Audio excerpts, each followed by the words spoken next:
doctrines and theology did not just pop into existence. It's all there in the Bible, okay? Or it is all confirmed there in the Bible, because not every theology that we teach may be in the Bible, but it's something that people will say, this is the nature of God and we can know this. And then the Bible will confirm that, okay? What was I just going to say about that? Oh, yeah.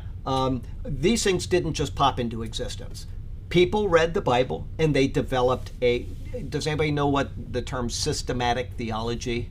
That's where somebody will take the Bible and they will go through a system of developing theology from the Bible. John Calvin wrote a book on systematic theology, okay? Different people have done the same thing. They've sat down and they've gone through a system of developing theology, okay? And what you want to do is you want to read those theologies and you want to say, does this match what the Bible says? Does this match what the Bible says? And, you know, you can say, well, John Calvin is wrong in this, and so I'm not going to read him at all. But John Calvin actually had some insightful things that he thought of, okay? And he's got some quotes that are true. And so, you know, once in a while in a sermon, I don't do it very often, but I'll quote John Calvin, and somebody will inevitably email me and they'll say, how can you quote John Calvin? Well, because what he said is true, okay? It doesn't matter if the guy's theology is wrong, if what he said in that particular thing about, you know, Rahab the harlot, we'll say, all right, he said something about her and it's true, well, then why not quote him? If it's insightful, you use it, okay? But what you want to do is you want to study theology. What are people presenting? And then from there, you want to come to your conclusion.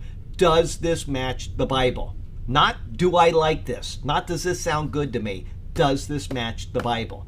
And when you read John Calvin, you'll find out that a lot of what he says does not match the Bible, okay? And so, you know, R.C. Sproul was a systematic theologian. All of these people have got these, Ryrie.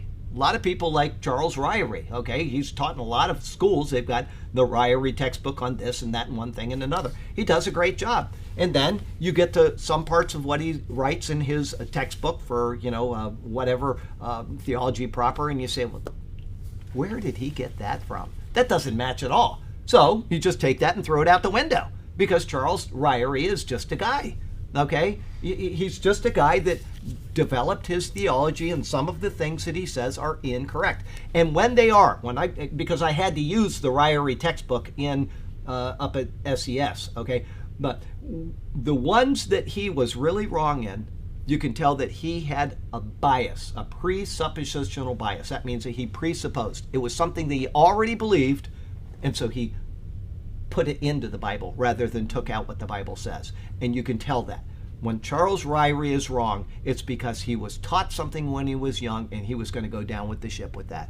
And I could give you some examples, but I'm not going to. But he was R-O-N-G, wrong.